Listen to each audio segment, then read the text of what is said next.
1 Pedro capítulo 5. Vamos lá, irmãos, creio ser esse o último sermão, a primeira carta de Pedro. Nossa jornada durou tanto tempo e a gente vai estar concluindo com a primeira carta de Pedro.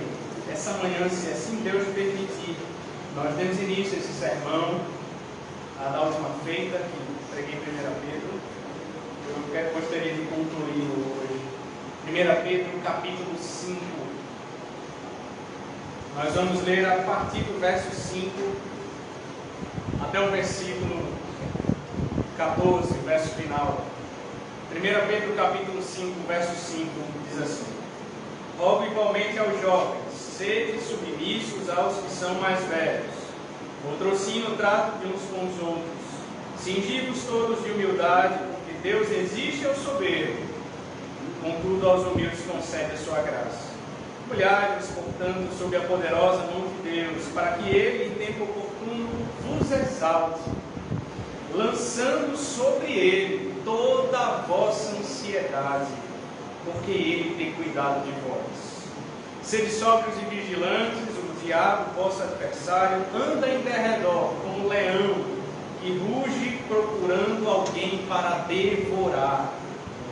Resisti-lhe firmes na fé, certos de que sofrimentos iguais aos vossos estão se cumprindo na vossa irmandade espalhada pelo mundo. Ora, o Deus de toda a graça, que em Cristo vos chamou à sua eterna glória, depois de ter sofrido por um pouco, Ele mesmo vos há de aperfeiçoar, firmar, fortificar e fundamentar. Amém. A Ele seja o domínio pelos séculos dos séculos. Amém.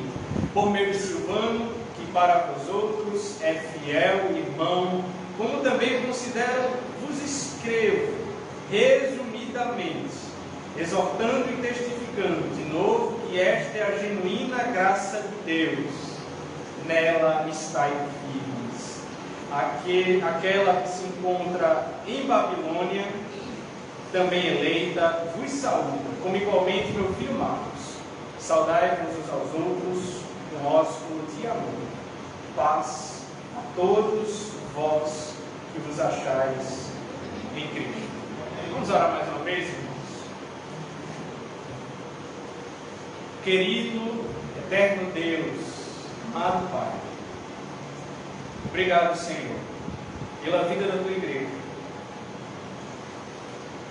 Obrigado pelo teu povo santo, separado, pelo próprio Senhor, que se acha aqui nesse lugar, que veio com o desejo mais sincero do coração de te adorar, adorar-te na beleza da tua santidade, de oferecer um culto agradável ao Senhor, conforme a sua palavra, que veio com desejo, Pai, de ouvir a tua voz, de ser edificado, de ter a sua vida, ó Deus, transformada, mais parecido com Cristo Jesus a cada dia. Ó Senhor, nos ajude e nos consola nesses tempos difíceis, dias difíceis que vivemos. Abençoa o teu povo, derrama da tua paz. Instrui-nos, ó Deus, de acordo com a tua palavra, o que nós te rogamos. Que as palavras que saem dos meus lábios e o meditar do meu coração sejam agradáveis à tua presença. É o que nós oramos em nome de Cristo Jesus. Amém. Amém. Amém, amados irmãos. Nós então já demos início a essa última parte, essa última perícope de 1 Pedro, capítulo 5. E nós vimos que aqui, nesse trecho final, após ver instruções mais especificamente para a liderança da igreja, agora Pedro se volta para a igreja como um todo. E ele traz diversas orientações para mim e para a sua vida, para a vida da igreja, a vida exemplar da igreja, é o nosso tema. Pedro deu aos seus leitores 6 advertências sobre como glorificar a Deus durante as perseguições. Lembrem que ele estava tratando esse contexto já nos capítulos anteriores, a prova de fogo, que os crentes passam. Então, resumindo, elas são: sejam humildes, confiantes, vigilantes, esperançosos, fiéis e amorosos. A sexta instrução. Nós começamos a ver então essas instruções. Nós vimos a primeira: sejam humildes, no verso 5, olhe comigo. Quero revisá-la rapidamente. Rogue igualmente aos jovens, sede submissos uns aos que são mais velhos, outrocino, trato de uns com os outros, cingivos todos de humildade, porque Deus resiste ao soberbo, contudo aos humildes Ele concede a sua graça. Assim como Ele fez no início da carta, ao tratar da submissão no lar, no capítulo 3, Pedro utiliza o advérbio igualmente. Novamente ele vem voltando com esse mesmo advérbio, homoios em grego, com uma palavra de transição. Então, em todos os três usos, o termo apresenta uma mudança de foco de um grupo para o outro. Ou seja, no capítulo 5, Pedro se dirigiu aos líderes da igreja. Agora ele volta os seus olhos para a congregação. Primeiro os pastores, depois as ovelhas. Como os pastores se submetem ao supremo pastor, o rebanho se submete também aos seus pastores, aos seus líderes. Pedro então se dirige mais especificamente aqui aos jovens. Igualmente, eles devem se colocar voluntariamente debaixo da autoridade dos que receberam a responsabilidade da liderança. Serem submissos aos que são mais velhos. Os crentes mais jovens devem se submeter aos crentes mais experientes, não apenas por respeito à sua idade, mas também por respeito à sua maturidade espiritual. Nós falamos sobre isso. Pedro já vinha escrevendo muito sobre a importância e submissão à sua carta. Devem submeter-se a toda autoridade humana, capítulo 2. Servos devem se submeter aos seus mestres, ainda no capítulo 2. Mulheres devem se submeter aos seus maridos, capítulo 3. E todos os seres celestiais a Cristo, no capítulo 3, verso 22. Então, como vimos em 1 Pedro 2, a palavra submissão, hipotácio em grego, a gente já vem vendo esse termo diversas vezes. O termo militar, hipo, significa sobre, tasso, classificar ou organizar. Vem dessa ideia militar, assim como um comandante, a tropa se submete ao seu comandante para que ela possa caminhar bem, senão a tropa caminha desordenada. Ela se coloca então em atitude de submissão.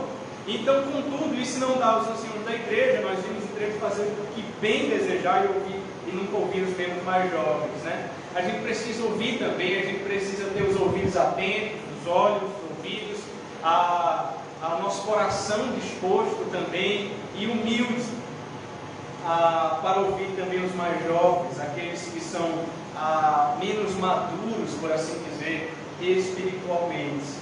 Todos os crentes, mesmo aqueles com responsabilidade de liderança, eles devem ser submissos uns aos outros.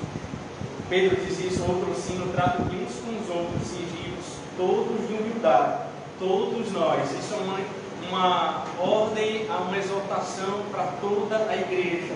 Nós devemos ser submissos uns aos outros. A gente viu um texto de João capítulo 13, quando Jesus ele toma uma toalha e ensina aos seus discípulos sobre a humildade. Ele lava os pés dos seus discípulos. Ele mostra isso, a humildade, como um pré-requisito para o serviço. E Pedro aqui está dizendo: olha, vocês devem vestir essa humildade de Cristo. Vocês devem vestir essa mesma humildade. E há diversos textos que vão nos mostrar então sobre exatamente esse assunto. Que Tiago resume também com palavras semelhantes a Pedro: Deus resiste ao soberbo, mas Ele dá graça aos humildes. Aos humildes Ele concede a sua graça. Ele diz no verso 6: humilhai-vos, portanto, sob a poderosa mão de Deus, para que Ele, em tempo oportuno, vos exalte. E essa expressão poderosa mão de Deus, nós vimos no Antigo Testamento, ela representava principalmente duas coisas: disciplina e libertação. Em diversas passagens nós vimos a mão de Deus aparecendo como disciplina, exortando o povo, como por exemplo lá no Êxodo, estenderei a mão, ferirei o Egito, disciplinando o povo. No Salmo 32, depois de Davi haver pecado contra Batseba, a mão do Senhor pesava dia e noite sobre ele. A mão de Deus também aparece como libertação. Nós vimos Deuteronômio 9, Ezequiel 20. Mas o que é que Pedro, então, em suma, ele quer dizer aqui quando ele fala sobre a poderosa mão de Deus, sobre nos humilharmos? Em resumo, irmãos, humilhar aqui sobre a poderosa mão de Deus significa aceitar tudo que vem dele, tudo que vem do Senhor. Ele é soberano sobre nossas vidas, como nós cantamos, oramos. Ninguém pode se levantar contra a poderosa mão dele. A palavra humilhar, ela pode ser traduzida como permitir ser humilhado, porque aqueles que estavam sofrendo por causa de Cristo, eles podiam ser encorajados pelo fato de que a mesma mão poderosa que os permitiu sofrer também os exaltará. Também os exaltará. Humilhai-vos na presença do Senhor, e Ele vos exaltará. Tiago 4:10. Humilhai-vos. Coloque-se em submissão a Ele, sob a direção dEle, bondosa, amorosa do Senhor. Eu usei a ilustração aqui, por exemplo, se você vai ao hospital, você submete as mãos de um médico capaz. Você faz isso na esperança de ser restaurado no devido tempo da sua enfermidade. Da mesma forma, de forma semelhante, nós devemos nos submeter à poderosa mão de Deus para que Ele nos exalte. E aqui está a boa notícia: a poderosa mão de Deus, ela está sobre a tua vida, está guiando a tua vida, está a tua história, a tua família. Nós não estamos à mercê do acaso, das circunstâncias. Nós estamos diante do Senhor, nós estamos sob a direção do Senhor, que guia toda a nossa história e as circunstâncias da nossa vida. A segunda coisa que nós vimos é: sejam confiantes, no verso 7, né? E quando nos humilhamos sob a poderosa mão de Deus, nós vimos que, consequentemente, naturalmente, nos tornamos cada vez mais dependentes dele, estamos sob submissão a ele, aceitando tudo que vem dele. E por isso Pedro diz: lançando sobre ele toda a vossa ansiedade, porque ele tem cuidado de vós. Lançar, jogar ao chão, colocar tudo nos ombros de Cristo. Cristo deseja profundamente tomar as nossas preocupações.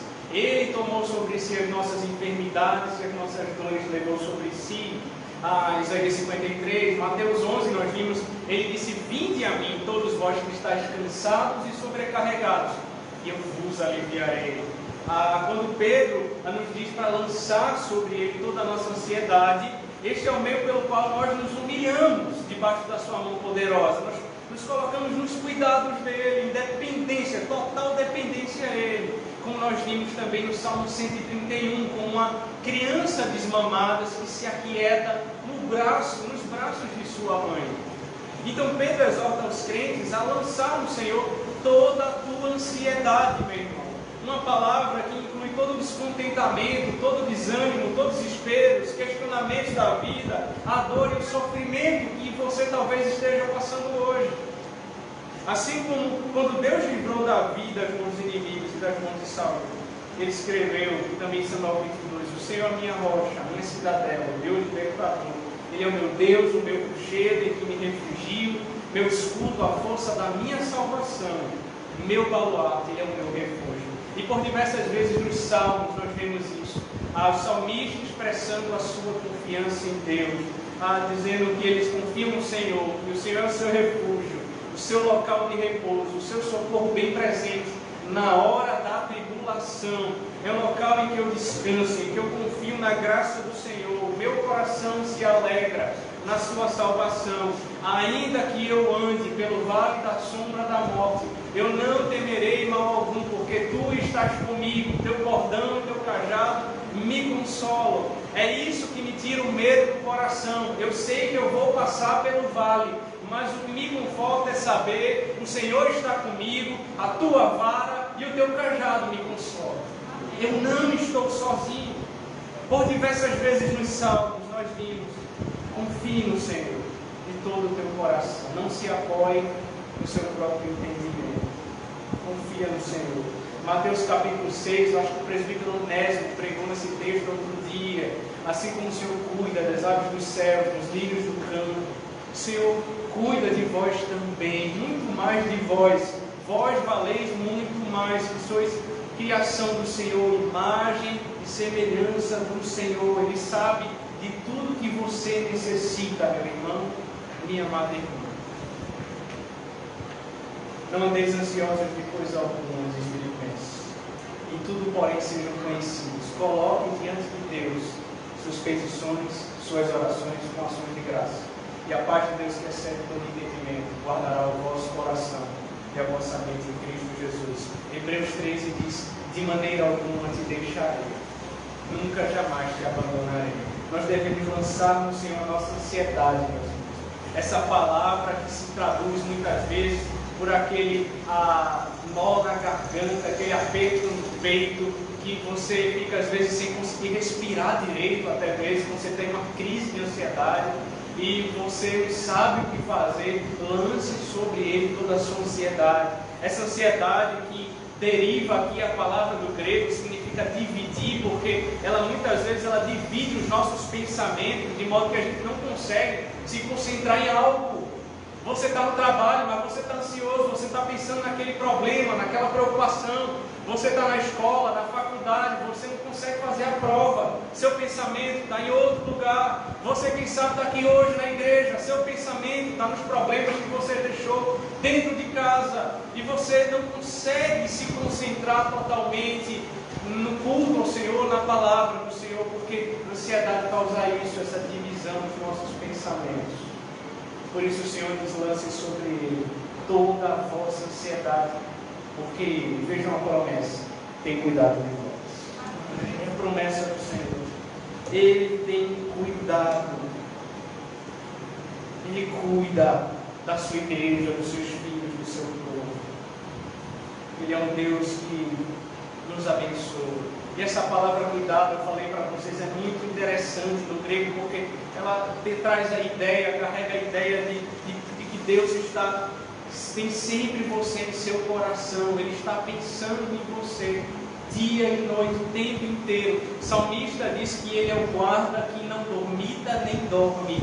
Ele está o tempo inteiro atento sobre a tua vida. Ele pensa em você. Jeremias diz isso, que eu tenho pensamentos e pensamentos de paz e não de mal. Eu é que sei os pensamentos que eu tenho a vosso respeito, diz o Senhor.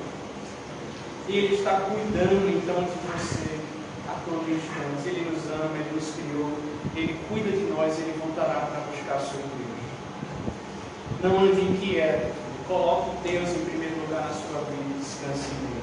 Agora uma terceira instrução, veja comigo o verso 8. Terceiro lugar, sejam vigilantes. Sede sóbrios e vigilantes. O diabo, vosso adversário, ele anda em derredor, como um leão que ruge, procurando alguém para devorar. O diabo, ele está ao vosso derredor. Aqui Pedro, ele soa o alarme para a batalha. Ele faz isso chamando a atenção do exército para o seu adversário espiritual, aqui no verso 8. No verso 9, Pedro informa aos soldados de Cristo como derrotar o adversário. No verso 10, ele nos lembra de que o conflito feroz será doloroso. Porém, um dia sairemos vencedores. E no verso 11, em última análise, ele aponta para Cristo que triunfará e exercerá domínio sobre tudo. Vejamos então primeiro o verso 8, sede sóbrios e vigilantes. Sede sóbrio, a palavra sóbrio, neco em grego, significa estar atento ou não influenciado por bebidas alcoólicas ou qualquer entorpecente. Jesus usou essa palavra quando ele estava no jardim do Getsemane, ao declarar a Pedro, Mateus 26:41, vigiai e orai, para que não entreis em tentação, porque o espírito na verdade está pronto, mas a carne é fraca. Vigiai e orai. Paulo usou a mesma palavra ao escrever aos Coríntios: sede vigilantes, permanecei firmes na fé, portai-vos varonilmente, fortalecei-vos.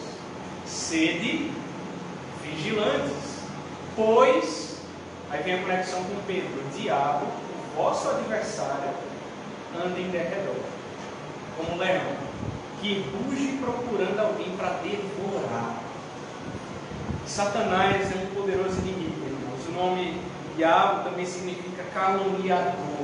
Em Apocalipse ele é chamado de Abaddon, Apolion, que significa destruidor. Ele é descrito também como acusador dos irmãos, Apocalipse 12:10. A sua estratégia é muitas vezes atacar os crentes durante alguma provação, sugerindo também que Deus não é forte o suficiente para os livrar, ou que Deus não se importa com os seus filhos. Será que isso já passou pela sua cabeça? Que Deus não se importa com você, você está passando por aquela luta, aquela dificuldade, você está sofrendo tanto, quem sabe há tanto tempo, e você diz para si mesmo, pensa que Deus não se importa com você, esses pensamentos vêm à sua cabeça. É uma mentira do diabo. É uma mentira do diabo. Pois o diabo é o pai da mentira. De acordo com João 8:44. Pedro escreve como vosso adversário. Satanás é como um leão que espreita as suas vítimas. Ele anda e ele ataca quando menos esperamos. O seu objetivo, o seu único objetivo é destruir os crentes, destruir o nosso testemunho, destruir a nossa esperança, destruir a nossa santidade e, se possível, destruir a nossa vida. É isso que ele quer fazer. Embora tenha legiões de demônios para fazer sua vontade, Satanás não é onipresente nem onipotente. Ele é um inimigo derrotado. Por isso Tiago 4:7 diz: resistir ao diabo e ele fugirá de vós. É exatamente o que Pedro vai nos instruir no verso 9, percebe? Resistis firmes na fé, certos de que sofrimentos iguais aos vossos estão se cumprindo na vossa irmandade espalhada pelo mundo. Resistis firmes na fé. Resistir ao diabo e ele fugirá de vós. Agora lembre-se que o versículo 6 vem antes do versículo 9. Primeiro, em outras palavras, você se humilha diante da mão poderosa de Deus. Agora, no verso 9, você pode resistir ao diabo. Isso significa, irmãos, que é pela palavra de Deus, crida e obedecida, que os crentes vencem a Satanás. Primeiro você se coloca sob a poderosa mão de Deus. Agora você consegue resistir. Porque sem mim, nada podeis fazer, Jesus Cristo disse. Se você pensar assim, não, eu sou forte, pastor, consigo resistir à tentação. Pode vir que eu aguento, eu dou conta. Você vai cair. Você vai cair. É só em Cristo, é só em Deus, firmado na palavra dele. É ali que você consegue resistir. Porque ele já foi derrotado na cruz. Agora deixa eu lembrar uma coisa importante. Se você olhar comigo, 1 Coríntios, capítulo 10, verso 13. Porque às vezes você vai ter situações, irmãos, que eu vou aconselhar você que não tente resistir, tente fugir. E a palavra, a promessa de Deus em 1 Coríntios 10, 13 vai nos lembrar uma coisa muito importante. Diz assim: não vos sobreveio tentação que não fosse humana, mas Deus é fiel e não permitirá que sejais tentados além das vossas forças. Pelo contrário, juntamente com a tentação, vos proverá livramento, de sorte que a possais suportar. Deus sempre vai prover um meio de escape para você, filho. Situações que você não vai resistir, fuja, faça como José. Corra, Deus vai te dar um meio de escape para fugir. Não tente dar uma de super crente. Mas você também não tem a desculpa de dizer, pastor, não tenho o que fazer. Como uma certa vez eu ouvi um jovem dizer, a menina apareceu pelada na minha frente. E o que é que você fez, irmão? Ah, pastor, eu sou homem, né? Não, meu irmão, você falhou. Não existe essa justificativa, essa desculpa. Você poderia ter fugido. Deus sempre provê um meio de escape. Você não pode justificar o seu pecado diante de Deus.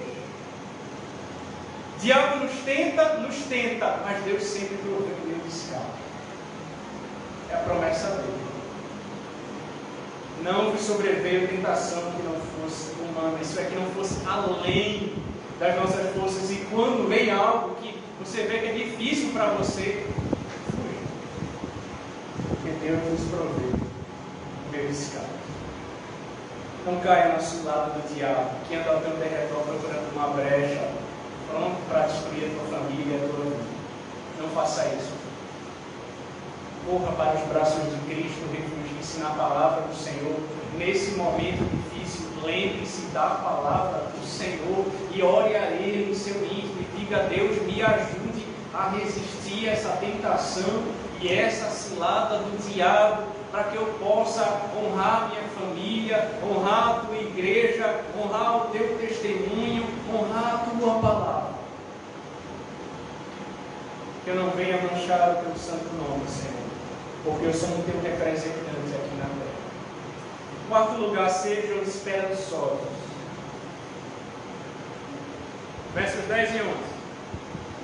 Ora, o Deus de toda a graça, que em Cristo vos chamou a sua eterna glória, depois de ter sofrido por um pouco, Ele mesmo vos há de aperfeiçoar, firmar, fortificar, fundamentar. A Ele seja o domínio pelos séculos dos séculos. Amém. Embora a vitória seja certa, irmãos, o apóstolo Pedro nos lembra de que o sofrimento e a dor vão acompanhar a trajetória cristã. A batalha vai nos abalar, vai nos chocar e muitas vezes deixar terríveis cicatrizes. Ficar cicatrizes na nossa jornada. Todavia, o Deus de toda a graça, que nos permite sofrer um pouco, vai usar esse sofrimento para realizar 4 coisas importantes em nossa vida. Preste atenção nisso. Primeiro, em meio aos sofrimentos e às trajetórias difíceis da nossa jornada cristã, Ele vai nos aperfeiçoar. A palavra aperfeiçoar, katartizo em grego, significa restaurar, consertar ou concluir. Isso é exatamente o que Deus deseja fazer com a nossa vida. Ele quer restaurar o que o pecado causou, consertar o que o pecado quebrou e completar cuidadosamente para que possamos crescer e se tornar cada vez mais semelhantes a Cristo. A boa obra que Ele começou em vós, Ele há de completá-la até o dia de Cristo Jesus. Ele vai nos aperfeiçoar. Segunda coisa, Ele vai nos firmar. O termo firmar, esterizo em grego, significa virar resolutamente em uma determinada direção. Firmemente definido. Mais uma vez, Deus usa o sofrimento para nos transformar resolutamente para Ele. Abandonar o pecado e permanecer firme nele e ser reforçado por Ele. Ele muda completamente a nossa direção. Ele vai nos firmar. Terceira coisa, Ele vai nos fortificar. A palavra fortificar, steno em grego, significa dar vigor. Deus nos fará fortes, vigorosos e firmes em nosso compromisso com Ele. Cada provação, meus irmãos, cada situação que você vai passando, se me lembra as palavras do salmista: foi-me bom ter sido afligido, para que eu aprendesse a tua lei. Foi-me bom ter sido afligido, Senhor. O Senhor me fortificou. tudo que eu passei. Me lembro dos tempos de deserto, os tempos do seminário, tempos de dificuldade. Foi-me bom ter sido afligido para que eu aprendesse a tua. Quarta coisa, ele vai nos fundamentar. O verbo fundamentar, temelio em grego, significa consolidar ou estabelecer uma base. É usado dessa maneira em Hebreus 1:10, quando no princípio o Senhor lançou os fundamentos da terra, lançou uma base. Ele vai nos fundamentar. Em Mateus capítulo 7, Jesus Cristo conta a parábola sobre os dois fundamentos. Os irmãos devem lembrar: todo aquele, pois, que ouve essas minhas palavras e as pratica, será comparado a um homem prudente que edificou a sua casa sobre a rocha. Caiu a chuva, transbordaram os rios, sopraram os ventos e deram com um ímpeto contra aquela casa. Mas ela não caiu, porque fora edificada sobre a rocha. Todo aquele que ouve essas minhas palavras e não as pratica, vem um lado negativo agora, será comparado a um homem insensato, que edificou a sua casa sobre a areia. E caiu a chuva, transbordaram os rios, sopraram os ventos e deram com ímpeto contra aquela casa, e ela desabou, sendo grande a sua ruína. Aí está a diferença entre o homem prudente que ouve a palavra do Senhor e as pratica, e aquele que ouve e não as pratica, ou entra por um ouvido, como a gente costuma dizer, e sai pelo outro. Aquele que se fundamenta, ele caminha sobre essa rocha que é o Senhor. A casa que for edificada sobre a rocha resistiu à tempestade, à crise que muitas vezes vem sobre nós e nos abate, nos pega de cheio. Não sei se você já parou para pensar nisso, mas parece que quando a crise vem, ela vem de cheio, em todas as áreas. Não é só um problema não, é aqui, é ali. Está conversando com os irmãos, outras vezes aconselhando, e pastor, veio isso e aquilo outro, e tanta coisa vem de uma vez só. Você precisa estar firmado, fundamentado no Senhor, se você quer resistir no meio da crise. Assim também um crente que é equipado por Deus, ele vai permanecer na fé, alicerçado e firme, não vos deixando afastar da esperança do Evangelho. Colossenses 1:23. Ele não vai ser levado ao redor por todo o vento de doutrina, Efésios 4:14. Quando o incrédulo, vejam a diferença, irmãos. Quando o incrédulo passa por sofrimento, o incrédulo, a pessoa que não tem Deus, ele perde a esperança. Ele fica sem fundamento, ele se desespera. Mas para um crente, o sofrimento só aumenta a sua esperança. Como o sábio em Provérbios declarou: cavalo prepara-se para o dia da batalha, mas a vitória vem do Senhor. Provérbios 21:31. Sofrimento é temporário, mas as recompensas são eternas. Romanos 8, Paulo disse: porque para mim, eu tenho por certo que os sofrimentos do tempo presente não podem ser comparados com a glória que há de ser revelada em nós. Eles não se comparam. Tem esperança nele. Busque a palavra dele. Ele vai te aperfeiçoar. Ele vai te firmar. Ele vai te fortificar. Ele vai te fundamentar. A ele seja o domínio pelos séculos dos séculos. Amém. Espero. A esperança cristã está no poder de Deus, irmãos. E assim o apóstolo Pedro conclui suas observações atribuindo a Deus o eterno poder que vai levar o seu povo para a glória eterna. O domínio de Deus nunca será extinto, nunca será apagado. Êxodo 15:11 diz: ó Senhor, quem é como tu entre os deuses? Quem é como tu, glorificado em santidade, terrível em feitos gloriosos, que operas maravilhas, estendestes a destra e a terra os travou. Em Jó 38, após Jó questionar Deus por seu sofrimento, ele perdeu tudo, os irmãos devem lembrar. O Senhor lhe responde com 70 perguntas. Onde estavas tu, Jó, quando eu lançava os fundamentos da terra? Onde estavas tu, Jó, quando eu espalhava as estrelas no firmamento? Onde estavas tu, Jó, quando eu punha os limites nas águas do mar? E Deus mostrou a Jó a sua soberania e o seu domínio absoluto. Salmo 8, o salmista diz que os céus, a lua e as estrelas são obra dos dedos de Deus. Foi Ele quem as estabeleceu. O Salmo 66 diz que Ele em seu poder governa eternamente. Os seus olhos vigiam as nações. Salmo 103, ele diz: nos céus estabeleceu o Senhor o seu trono, e o seu reino domina sobre tudo. Os olhos dele estão sobre toda a terra, estão sobre a sua igreja, estão sobre a tua vida.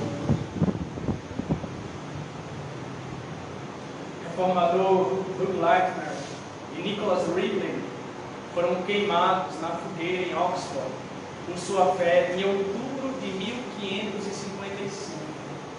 Enquanto as chamas se levantavam, irmãos, Latimer declarou: neste dia arderemos como uma vela, um fogo que, pela graça de Deus na Inglaterra, nunca mais se apagará.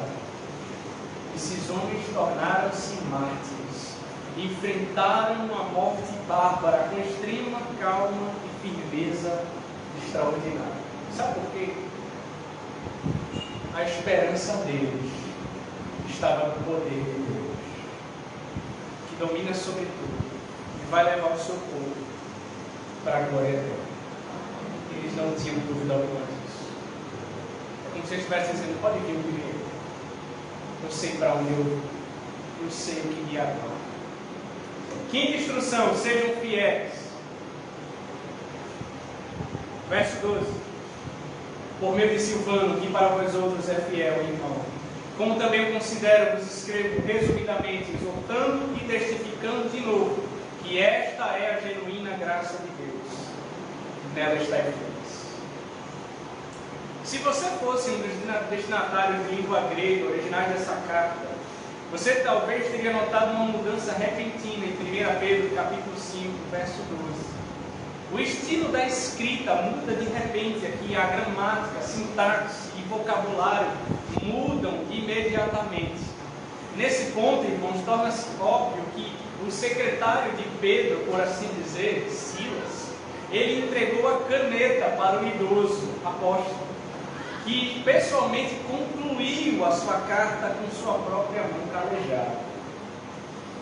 Por meio de Silvano, que para vós outros é fiel irmão. Pedro elogia Silvano, Silas, seu secretário, que provavelmente levou a carta às igrejas mencionadas lá no capítulo 1, verso 1, e ele era um irmão fiel. Esse foi provavelmente o mesmo Silas que acompanhou Paulo em sua segunda viagem missionária, Atos capítulo 15. O mesmo Silas que havia cantado hinos com Paulo por volta da meia-noite na prisão de Filipos, depois de receber vários açoites, diz Atos 16. E aqui está ele, servindo fielmente ao lado do apóstolo. É um grande incentivo, irmãos, quando se enfrenta uma provação, ter ao lado um irmão fiel como Silas, que conhece bem o Deus que sempre está conosco em meio às tempestades da vida. Como é bom ter irmãos ao nosso lado, a igreja, irmãos fiéis que vão estar conosco nessa caminhada, muitas vezes tão árdua. que a gente pode contar. Estava conversando sobre isso antes de começar o culto, eu, o presbítero ali Francisco, com alguns irmãos. Quando eu tenho problema, irmão, dizendo, eu recorro ali ao irmão. E aquele irmão me conhece. Ele sabe quando eu estou triste, ele sabe quando eu estou passando por um problema. Ele está comigo. Como isso é precioso para a nossa vida como igreja. Pedro elogia chamando de irmão fiel, um modelo para a igreja e para o próprio Pedro. Como indicado pela expressão, como também considero. Pedro então diz ainda no verso 12, vos escrevo resumidamente, exortando e testificando de novo, que esta é a genuína graça de Deus, nela estáis firmes. Pedro aqui resume o objetivo de sua carta. Ele escreveu para encorajar os crentes a suportarem a perseguição, manterem-se firmes, de modo que a verdadeira graça de Deus seja evidenciada ao mundo incrédulo. Eles deveriam permanecer firmes em sua graça, é o que ele está dizendo, no meio de toda a opressão, no meio de todos os maus tratos, no meio de todas as provações, no meio de todas as provações, as crises, eles poderiam suportar com esperança, por causa do poder de Deus. Em suma, irmãos, através de Cristo nós podemos ter uma esperança inabalável. Inabalável. Hoje essa palavra está dizendo para mim e para você. Não importam as circunstâncias, as provações, a crise, a opressão, a dificuldade que você está passando, enfrentando, talvez na sua família, na sua casa. Seja fiel. Permaneça firme na graça de Deus. Em Cristo, que é a nossa rocha, nós podemos nos segurar, nos agarrar. No poder de Cristo nós podemos caminhar. Crente, seja fiel. Sexto e último lugar, irmãos, sejam amorosos. Versos 13 e 14.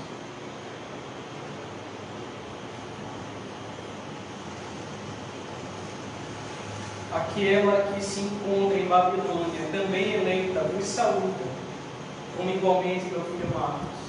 Saudai-vos uns aos outros com ósculo de amor.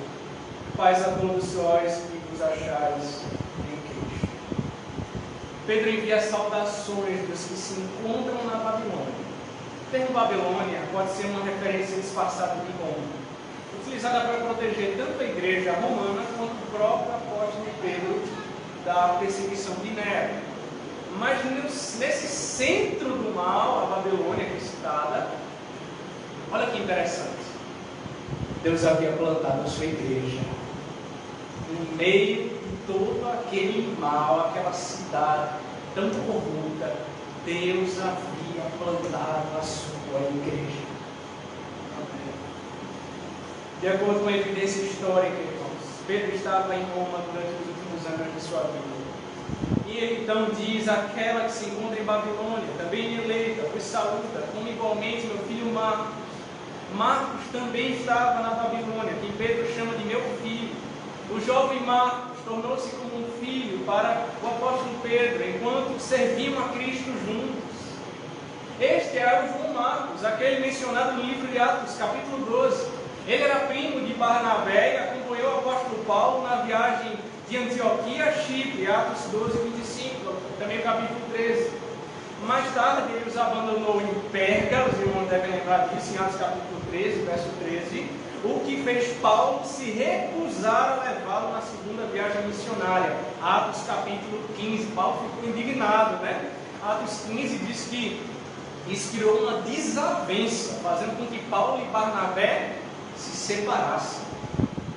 Contudo, mais tarde, quando estava em Roma, Paulo declarou que João Marcos era útil para o seu ministério.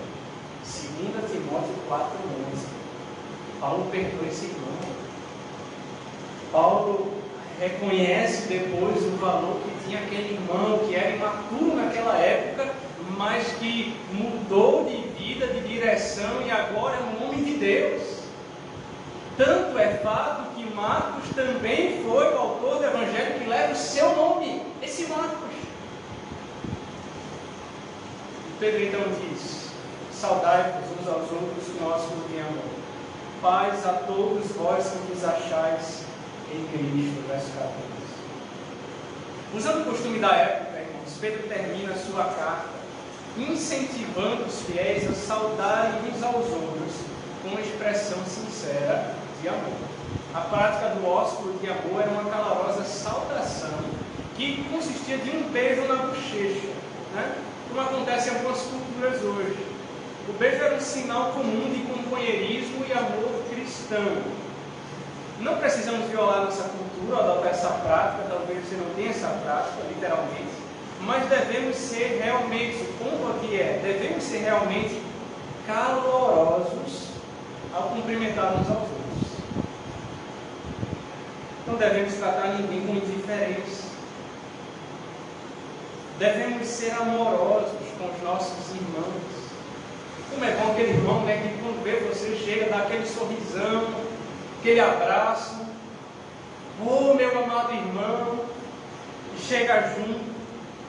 É isso que Pedro está falando, nós devemos ter esse amor, ser amorosos uns com os outros. Pedro prossegue: paz a todos vós que vos achais em Cristo. Pedro então termina a sua carta da mesma forma que ele começou, desejando paz a todos. Assim como ele começou lá no verso 1, capítulo 1, verso 2. O beijo refletia a paz interior entre os crentes. Não havia rachas ali, rixas. A paz está abundantemente disponível a todos os que estão em Cristo, irmãos. Aquele que é o príncipe da paz.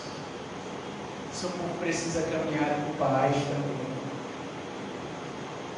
Em João 14 ele disse: deixo-vos a paz, a minha paz vos dou.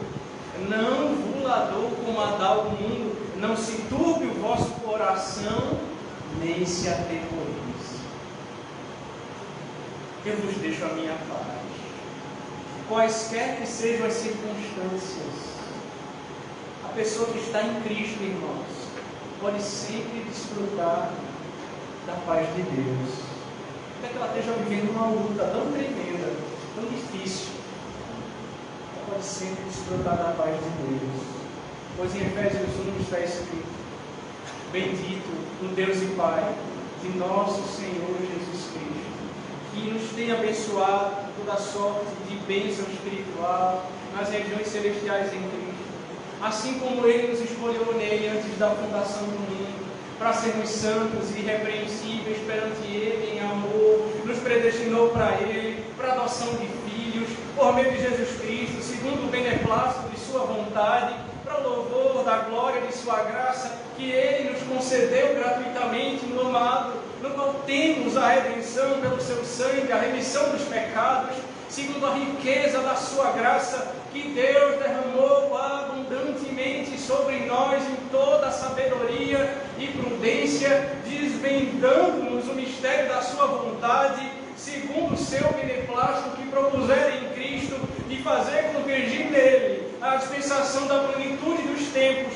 todas as coisas, tanto as do céu como as da terra. Nele digo, no qual fomos também feitos herança, predestinados segundo o propósito daquele que faz todas as coisas conforme o conselho da Sua vontade, a fim de sermos para o louvor da Sua glória, nós os que de antemão esperamos em Cristo, em quem também vós, depois que ouvistes a palavra da verdade, o evangelho da vossa salvação, tendo nele também crido, fostes selados com o Santo Espírito da promessa, o qual é o penhor da nossa herança, até o resgate da sua propriedade, em louvor da sua glória.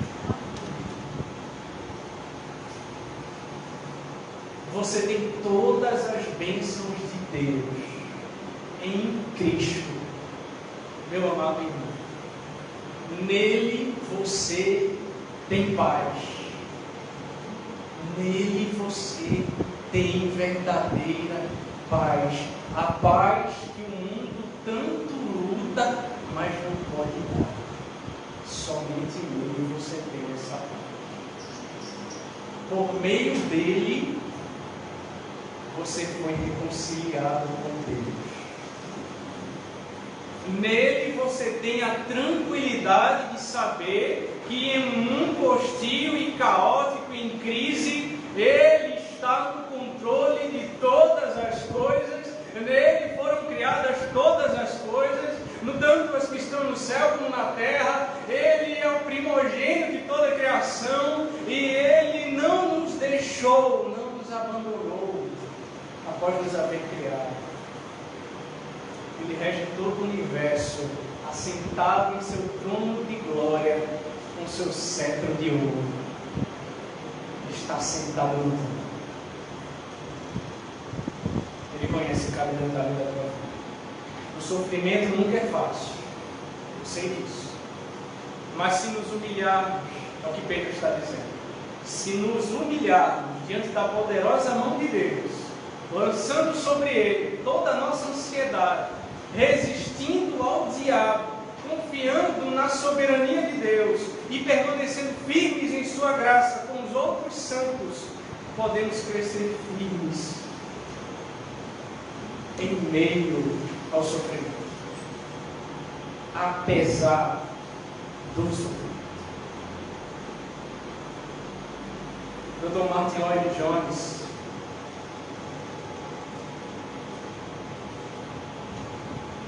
já chegando ao fim, Dr. Martin Lloyd-Jones, um dos maiores pregadores do século XX, ele enfrentou uma longa e difícil batalha contra o câncer.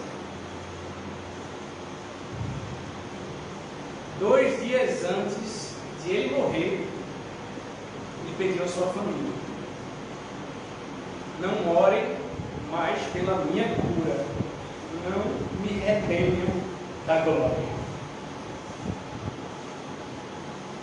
Não me retenham da glória. E ele morreu com uma turbina, no dia 1 de março de 1989. Será que você poderia fazer essa oração, se colocando no lugar dele? Pedro deseja que nós tenhamos essa mesma perspectiva celestial. Como dizia Jonathan Edwards: grava, Senhor, em meus olhos a eternidade. Grava nos meus olhos. Seja na angústia, nas dificuldades, em meio à dor, ou durante as batalhas da vida. Mantenha os seus olhos na glória. Não ande por vista, ande pela fé. Quando preparava esse sermão, lembrei de uma música antiga que descreve muito bem o tipo de paz que podemos experimentar em as circunstâncias difíceis. Eu não combinei com o louvor, mas se eles quiserem podem cantar depois, após o sermão, se eles souberem. Esta paz que sinto em minha alma, não é porque tudo em mim vai bem. Essa paz que sinto em minha alma é porque eu amo ao meu Senhor. Ainda que a terra não floresça, a vide não dê o seu fruto, ainda que os montes se lancem ao mar e a terra trema, sempre ele confiará. Não olhe os circunstâncias, não. Eu olho o seu amor, o seu grande amor. Não me guio por vistas, alegre eu estou. Vamos orar, meus irmãos. Feche seus olhos. Se o grupo do louvor quiser cantar, pode vir aqui à frente. Bora, fiquem à vontade para cantar essa música em seguida. Feche os seus olhos. Os que se encontram em Cristo, eles podem desfrutar de paz em todos os momentos da vida, meus irmãos. Além disso, essa paz ninguém pode nos tirar. A paz que nós temos em Cristo. Pedro encerra dizendo isso. Paz a todos vós que vos achares em Cristo. Glória ao Senhor nesse momento. Entregue a Ele toda a sua ansiedade.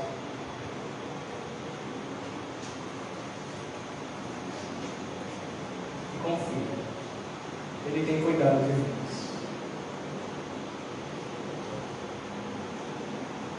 Senhor Deus, amado Pai, graças te damos pela tua palavra bendita, Senhor. Chegamos ao fim, Pai, dessa primeira carta de Pedro. Esses últimos versos, apesar de últimos, não menos importantes, tão preciosos para nossas vidas, ó Pai. Trazem instruções tão benditas para nosso coração, para nossa alma, como crentes, como teus filhos, como tua igreja, para que possamos caminhar firmes na fé, Pai. Não nos abalarmos, ó Deus. Em tudo nós somos atribulados, Pai. Nós somos desesperados. Nós somos perseguidos, porém não aborrecidos. Nós não entregamos os pontos, Senhor. Ainda que segurando apenas com uma mão, quase que com um dedo, sem forças, o braço que nos segura, a mão que nos sustenta é forte. É a mão do Senhor. Ele é todo poderoso. E Ele há de nos fazer perseverar até o fim. Abençoa a tua igreja, Pai. Que a tua igreja possa resistir os dias maus. A fim de que a tua igreja possa dar um belo testemunho para a glória do Senhor. Amém. Abençoa aqueles que estão aflitos, angustiados. Fortalece o Senhor. Renova as suas forças. Faz, ó Deus, caminhar altaneiramente, subir com asas como de águias. Corram e não se cansem, caminhem e não se fatiguem. É o que nós oramos em nome de Jesus Cristo. Amém.